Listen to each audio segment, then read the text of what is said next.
The question type I'm going to show you today is drag and drop. So we'll go to the top right corner, create, and then we'll choose formative.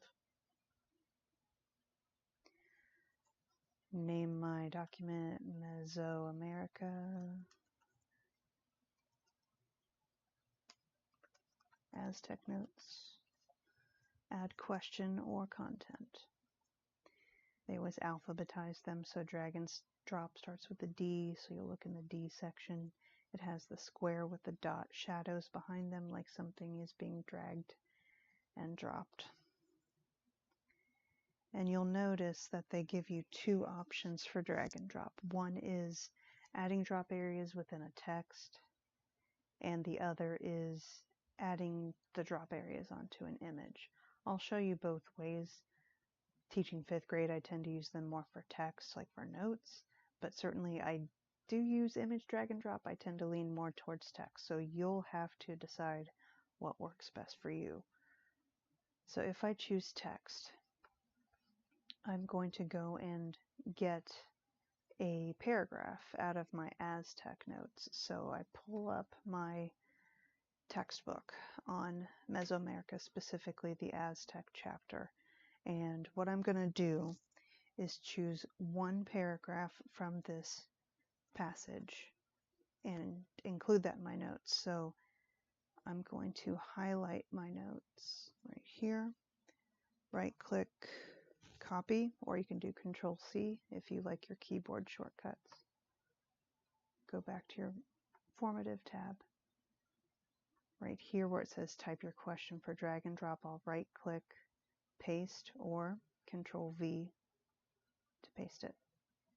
So I have my paragraph from the text in here.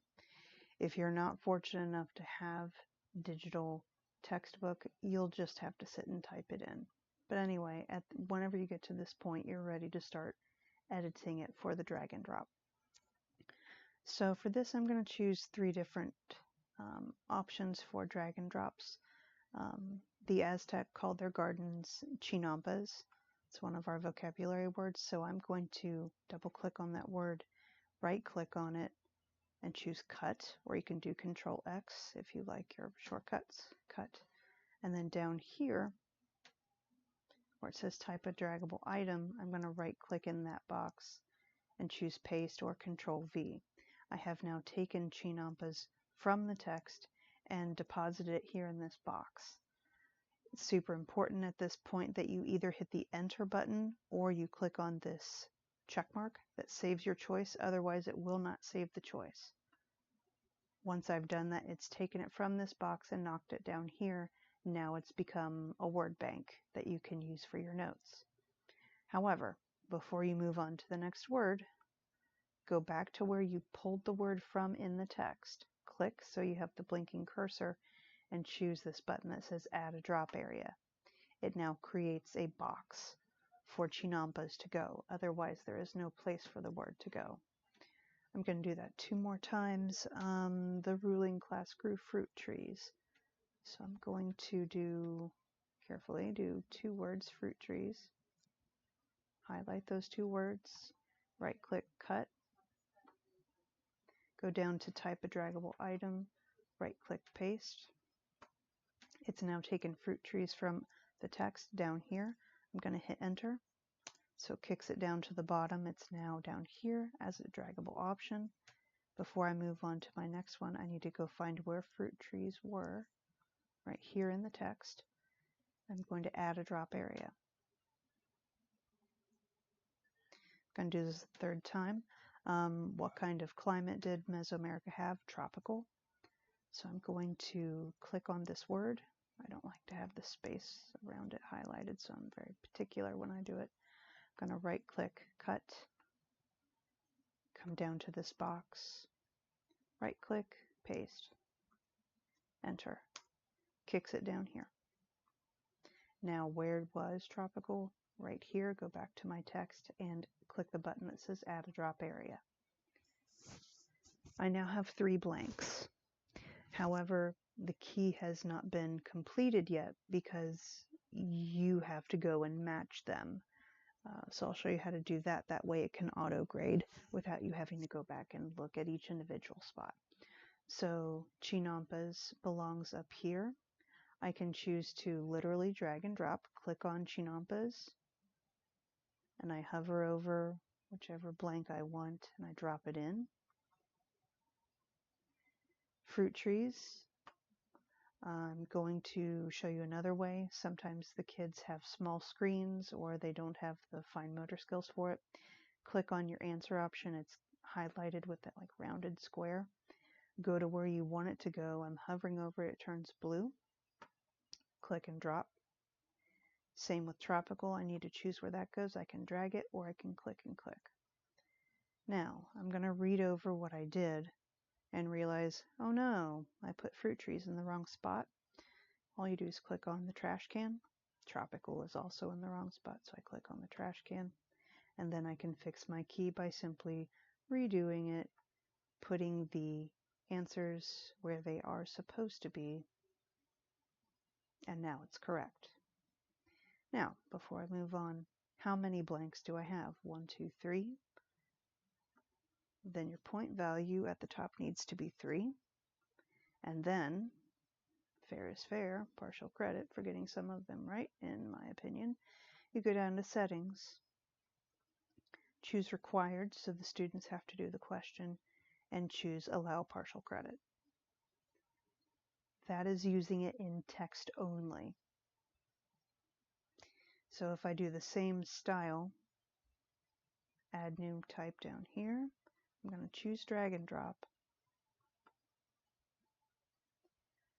But this time I'm going to choose add drop areas onto an image. It's going to ask me to upload. I'll go choose a picture I've already saved. Once that loads, I'll click add image. And it has loaded the question. Now, if you click outside of the question, it'll minimize everything, make it very small.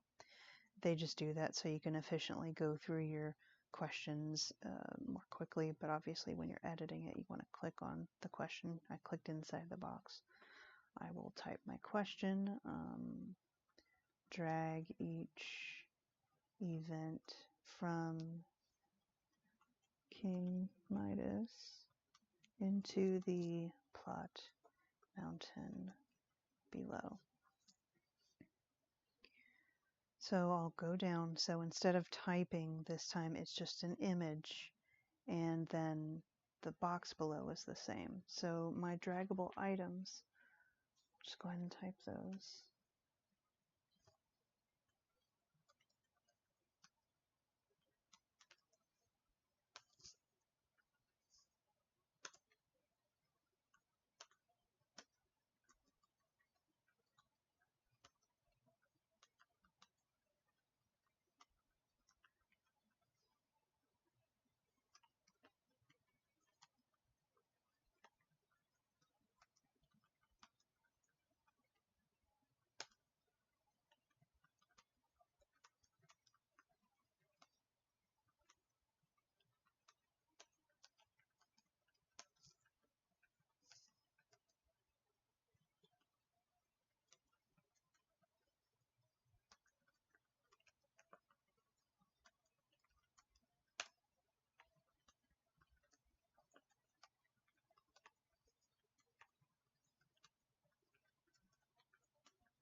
So now that I've typed all 5 of my draggable items, if you look at the top, it says click on the image to add a drop area.